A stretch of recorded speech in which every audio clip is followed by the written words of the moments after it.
Will it be not crazy if I say that you, my friend, can change the sky of this image in just one click? It will, right? So in today's video, I am going to show you a very special and crazy usage of blend if. Yes, my friend, you heard it right, blend if. So without getting late, let's get into Photoshop. This is the image I am using and this is the sky image I am using. The trick is very easy. Double click on the layer. It will show you the blending options. Now there are two options called this layer and underlying layer. If you do any changes with these two sliders under these layers, it will make an effect or it will affect on just this layer which is selected. And if you make any changes on these two sliders under underlying layer, it will change these layer according to this layer. Hope you understand. I am showing what is happening. If I change the value of this black slider, it will take all the shadows and the black spots or black areas from this image which are black. And if I change the value of this white slider, it will take the all bright areas from this layer. See, the same thing is happening. And now if I change the value of this slider under underlying layer, it will take all the areas from the bright area of the underlying layer of the layer which is laying under. So all the things will happen under a basic rule.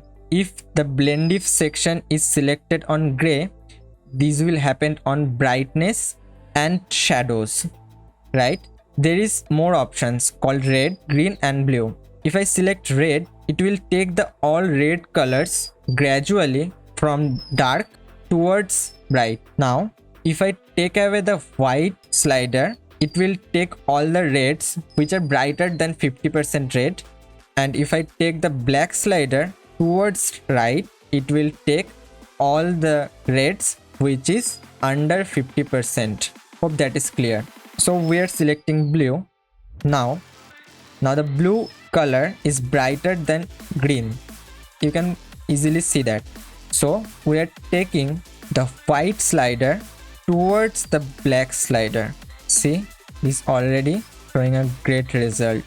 Hit OK, and now just only thing is remaining. We have to adjust the sky layer so that the horizon can't be visible. By the way, I am holding shift and clicking and dragging up to stretch it. When you're done, hit enter, and here you have it. I can see the color is not matching, so selecting the sky layer, take a curve adjustment layer, select this hand tool, click and drag up to brighten thing.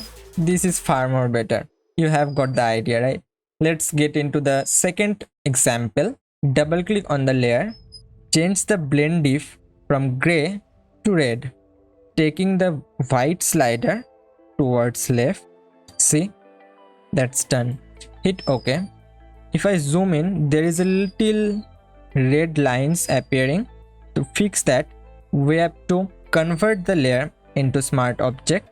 Click and hold Ctrl and click on the layer icon to get a selection which is remaining on that layer, and click on this mask button. Select smudge tool from here, zoom in, strength around 50%, click and drag down. See, the red lines are going away. This is a very important settings which you can use in selection. Press Ctrl+0 to fit the image into the canvas, and here you have it. Always recommended, use a color lookup table after all your work done in composition. So I have done the all things. Now I am taking a color lookup table, adjustment layer, select moonlight, decrease the opacity to around 15%, hit OK. Here you have it. Hope you understand, hope you like the video. If so, please don't forget to like the video and don't forget to subscribe Capture and press the bell icon to not miss any video in future. Thank you for watching, and as always, play your life in your own style. See you in the next one.